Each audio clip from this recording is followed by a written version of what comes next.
எல்லோருக்கும் வணக்கம். காலேஜில் விட்டு போன கனெக்ஷன் மறுபடி ஹாய் ஹலோ அப்படின்னு சொன்ன மாதிரி மறுபடி 26,000க்கு கீழே போயிட்டு இப்போ 26,000க்கு மேலே வந்திருக்கு நம்மளுடைய நிஃப்டி. சமீபத்தில் கடந்த 5 நாட்களாக பார்த்தீங்கன்னா எத்தனையோ முறை 26,000க்கு கீழே போச்சு. அப்புறம் மறுபடியும் 26,000க்கு மேலே வந்துச்சு.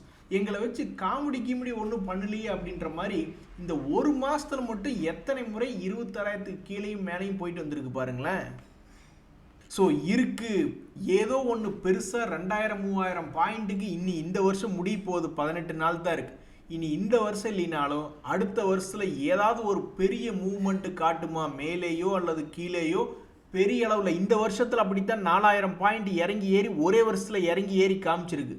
அப்போ அடுத்த வருஷத்தில் அதே 4000 பாயிண்ட் இறங்கி ஏறி காமிச்சாலும் சரி, அல்லது 4000 பாயிண்ட் ஏறிட்டு மறுபடி கீழே இறங்கினாலும் சரி, என்ன பண்ணாலும் பரவாயில்ல அப்படின்ற சமயத்தில் தான் ஒரு மிக முக்கியமான விஷயம் மௌனம் பேசியதே அப்படிங்கிற மாதிரி.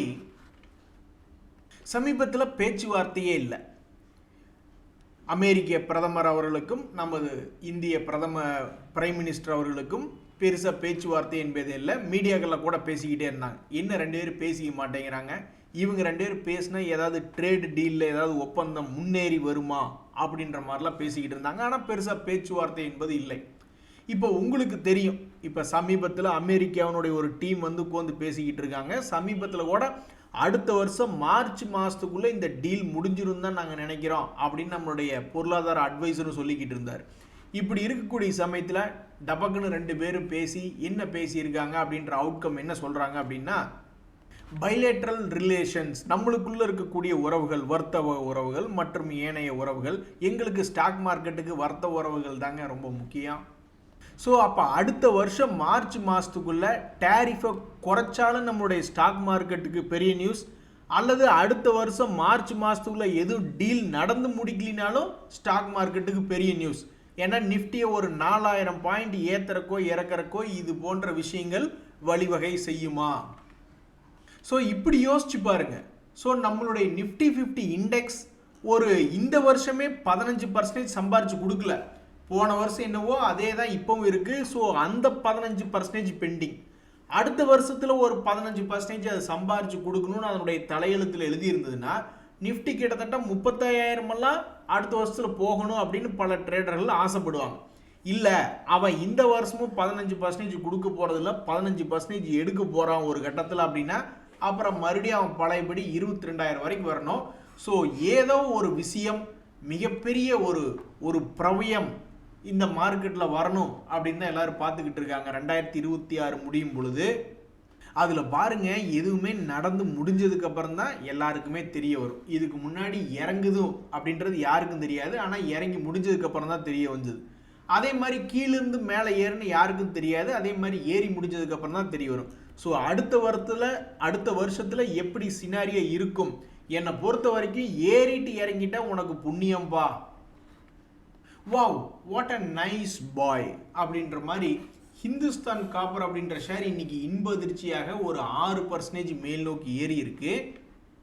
அதில் பாருங்க, இந்த சீனா தான் காப்பர் கன்சம்ஷன் பண்றதுல பெரிய ஆள்.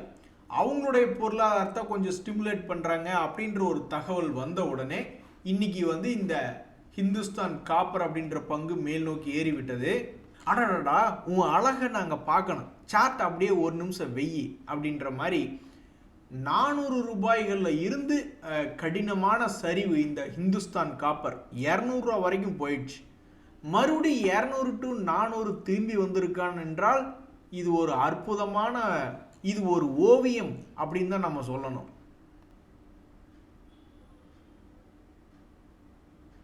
நண்பர்களே, மிகவும் ஒரு முக்கியமான விஷயத்தை தான் இப்போ பேசணும். அதாவது ஐபிஓக்களில் 3 ஐபிஓக்கள் ஓப்பனாக இருக்கிறது. அதில் எந்த ஐபிஓனுடைய கிரே மார்க்கெட் பிரீமியம் அதிகமாக இருக்கிறது? இப்போ பார்க் மெடி வேர்ல்ட் அப்படின்ற ஐபிஓ, இதனுடைய க்ளோஸ் டேட் இன்னைக்கு வெள்ளிக்கிழமை. இப்படி இருக்கக்கூடிய இந்த நேரத்தில் இதனுடைய கிரே மார்க்கெட் பிரீமியம் என்ன சொல்லுதுன்னா வெறும் 1%. எப்படியா இது என்னையா 1% வச்சுக்கிட்டு என்னையா பண்ணுறது அப்படின்னு பல பேர் மனசு சோர்ந்து போயிருப்பாங்க ஐபிஓ அப்ளை பண்ணுறவங்க. அதே மாதிரி தான் இந்த நெஃப்ரோ கேர் அப்படின்ற ஒரு பங்கு, இதனுடைய லிஸ்டிங் கெயின் என்ன வருது அப்படின்னு பார்க்கும் பொழுது தற்போதைக்கு எஸ்டிமேஷன் என்ன சொல்லுதுன்னா அது ஒரு 2.80 அப்படின்ற மாதிரி காமிச்சுக்கிட்டு இருக்கு. அப்புறம் இன்னொரு மிக முக்கியமான ஐபிஓ ஐசிசி புரூடென்ஷியலினுடைய ஏஎம்சி, அவங்களுடைய க்ளோஸ் டேட் என்பது டிசம்பர் 16, அடுத்த வாரம் செவ்வாய்க்கிழமை வரைக்கும் இதுக்கு டைம் இருக்குது. அப்படி இருக்கக்கூடிய இந்த ஐசிசி ஏஎம்சியில் வந்து என்ன ஒரு மகிழ்ச்சிகரமான செய்தி என்னென்னா, மற்றவங்களை பீட் பண்ணிவிட்டு இவன் ஒரு 8 அப்படின்ற மாதிரி தான் தன்னுடைய கிரே மார்க்கெட் ப்ரீமியம் காமிச்சுது. ஸோ இதுக்கு முன்னாடி அந்த மீஷோலாம் நல்லா ஒரு அருமையான ஒரு கிரே மார்க்கெட் ப்ரீமியம் காமிச்சிக்கிட்டு இருந்தாங்க. எஸ்டிமேஷனேவும் லிஸ்டிங்கும் வந்து மகிழ்ச்சிகரமாக இருந்தது. ஆனால் இப்போ ஓப்பனாக இருக்கக்கூடிய 3 ஐபிஓக்களையும் மிகவும் ஒரு சுமாரான வேல்யூவேஷனில் தான், அதாவது கிரே மார்க்கெட் ப்ரீமியமில் தான் தற்போதைக்கு எஸ்டிமேஷன் போய்கிட்டு இருக்கு. பல்லு இல்லாதவங்க முன்னாடி பலாப்பழத்தை கொண்டு வந்து வச்சாங்களாம், அந்த மாதிரி அப்ளை பண்ணாலே கிடைக்க மாட்டேங்குது. இதில் நீ கிரே மார்க்கெட் ப்ரீமியம் பெருசாக இருந்தா என்ன, சிறுசாக என்ன இருந்தா என்னன்னு ஒரே விரக்தி தான் மக்களே.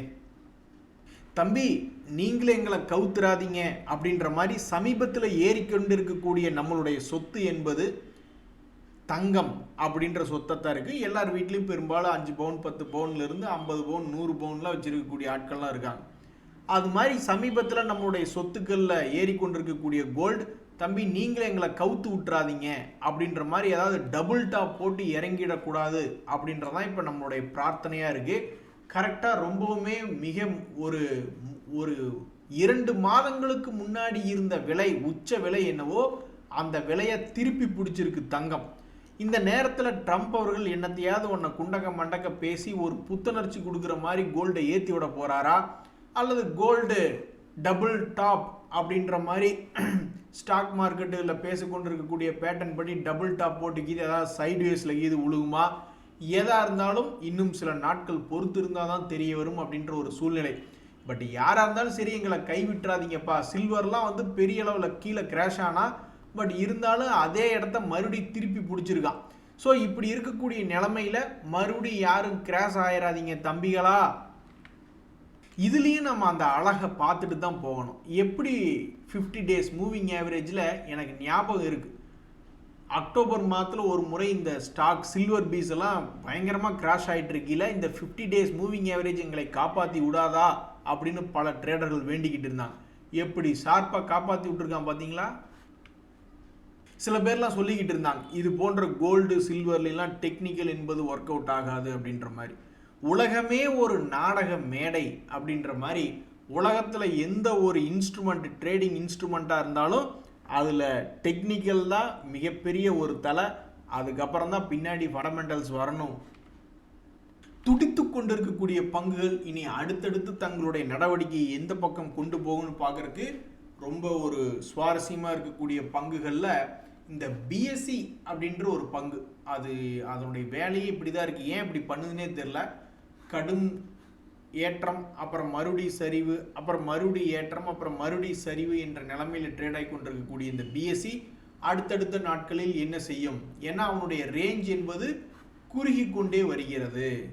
அதனால் இனி அடுத்தது எந்த பக்கம் டெசிஷன் எடுப்பான், சந்தோஷம் பக்கமா துக்கம் பக்கமா அப்படின்ற ஒரு கேள்வி வருது. அதே மாதிரி தான் இந்த கமின்ஸ் இந்தியா அப்படின்ற பங்கு, அவன்லாம் வாழ்க்கையில் ஒன்லி சந்தோஷம் மட்டுமே அப்படின்ற மாதிரி அவங்கள நிறைய பேர் ஜாலியாக இருக்காங்க. தன்னுடைய பழைய ஹையை மீட்டெடுத்த பெருமை, எத்தனையோ ஷேரை எத்தனையோ பேர் வச்சுருக்காங்க, அவங்க எல்லாத்துக்கும் பெருசாக பெருமை கிடைக்கல. ஏன்னா பங்குகள் திரும்பி இன்னும் பெருசாக ஏறவே ஆரம்பிக்கல. ஆனால் இந்த கமின்ஸ் இந்தியா இறங்கிய பிறகு, தன்னுடைய பழைய மீட்டெடுத்த பிறகு மறுபடியும் அந்த ஹையை தாண்டி இவ்வளோ தூரம் ஏறி இருக்கான்னா இவனை பார்த்து நம்ம கைதட்டி வெரி குட் பாய் அப்படின்னு தான் சொல்லணும். இது என்ன செக்டரில் இருக்குது?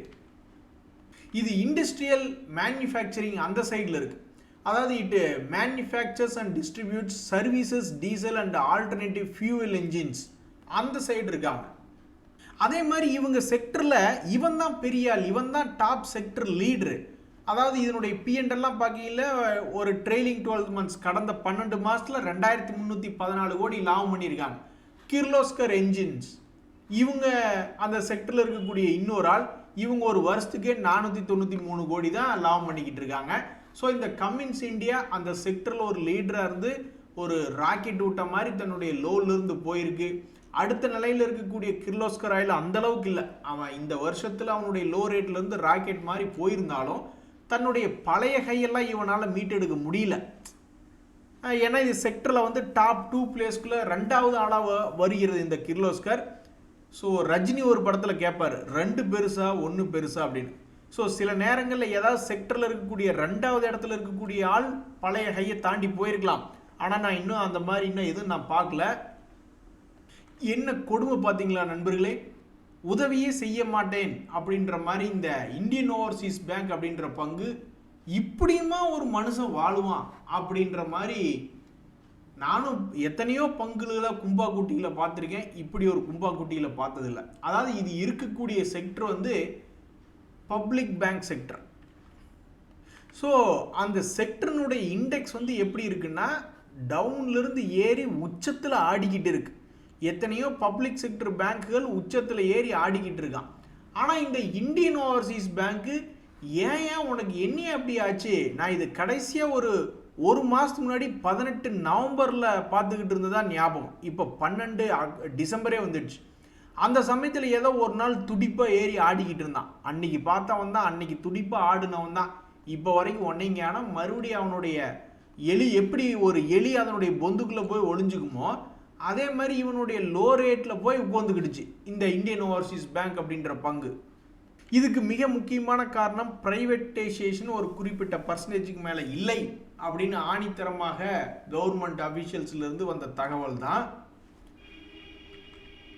சரி, இந்த இந்தியன் ஓவர்சீஸ் பேங்க் செஞ்சு கொண்டிருக்கக்கூடிய இந்த குரோத்துக்காவது ஒரு மரியாதை கொடுக்கணும்ல. 500 கோடி பண்ணிக்கிட்டு இருந்த லாபத்தை இப்போ 1226 கோடின்னு பண்ணிக்கிட்டு இருக்குது. அதுக்காவது ஒரு மரியாதை கொடுக்கணும். இதுக்கு முன்னாடி இதெல்லாம் ஒரு லாஸ் மேக்கிங் கம்பெனியாக இருந்தது. இப்போ 4000 கோடி லாபம் பண்ணிக்கிட்டு இருக்குது ஒரு வருஷத்துக்கு. இப்படி எதுக்குமே மரியாதை கொடுக்கலின்னா அப்புறம் என்னப்பா பண்ணுறது, என்ன கொடுமை அப்படின்ற மாதிரி இந்த இந்தியன் ஓவர்சீஸ் பேங்க்கில் என்ன ஒரு தகவல்னா மறுபடியும் அவனுடைய லோ ரேட்லேயே வந்து விழுந்துருக்கு அப்படின்றதான். அடடா, லாபமே 10ன்னு பல பேர் புலம்பிக் கொண்டிருக்கக்கூடிய நேரத்தில் இந்த ஹிந்துஸ்தான் ஜிங்க் கலக்கிறானேப்பா அப்படின்ற மாதிரி இந்த 2025 சமயத்தில் இருந்த ஹையை மறுபடியும் 4வது முறையாக எட்டி பிடிச்சிருக்கான். பல பேர் நொந்து போய் கொண்டிருந்திருப்பாங்க. அவங்கள மே மாதத்தில் ஒரு தடவை சிரிக்க வச்சிருக்கு, மறுபடியும் செப்டம்பர் மாதத்தில் ஒரு தடவை சிரிக்க வச்சிருக்கு, இப்போ மறுபடியும் டிசம்பர் மாதத்துலையும் சிரிக்க வச்சிருக்கு. இதில் ஒரு முக்கியமான விஷயம் என்னன்னா, இந்த ஹிந்துஸ்தான் விங்க் வந்து மிகப்பெரிய ஒரு டாமினன்ட் அண்ட் லீடிங் பிளேயர். இவங்க செக்டரில் இந்த ஜிங்க்ல இவர் தான் பெரிய ஆள். 62% இவங்களுடைய ரெவென்யூ. ஸோ உன் செக்டரில் வேற யாரும் பெருசாக உனக்கு போட்டியாளரே இல்லை, நீ தான் லீடர். அப்புறம் ஏன்பா இப்படி நீ பாட்டுக்கு ஆடிக்கிட்டு இருக்க? உன்னுடைய பயணம் என்பது ரொம்ப தூரமாகல இருக்கு, உன்னுடைய வீழ்ச்சியும் ரொம்ப தூரமாக இருக்கு. அப்போ நீ எதா இருந்தாலும் ரொம்ப பெருசாக ஏதாவது செய்து காட்டுவாயோ? இந்த ஹிந்துஸ்தான் ஜிங்க் தன்னுடைய செக்டர் லீடராக இருந்து கொண்டு என்ன செய்யும்?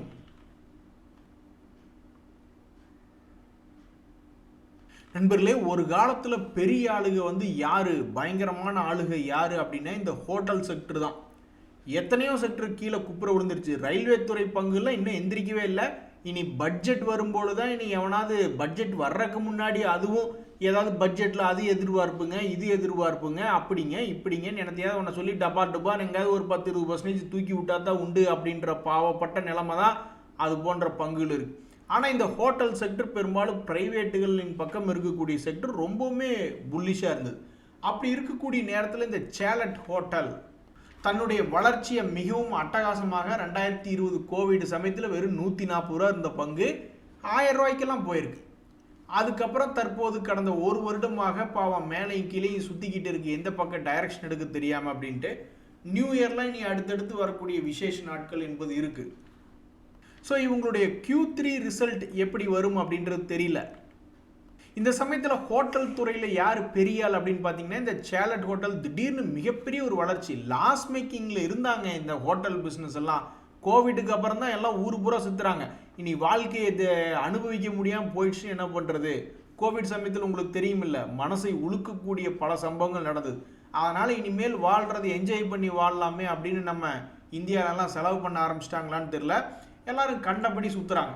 ஸோ லாஸ் மேக்கிங்காக இருந்த செக்டர்கள் திடீர்னு லாபம் கொளிக்கின்ற செக்டர்களாக 578 கோடி கடந்த 12 மாதத்தில் பண்ணியிருக்கு. அப்போ யாருப்பா உங்கள் இதில் பெரிய ஆள்னா, அடேங்கப்பா இந்த இந்தியன் ஹோட்டல்.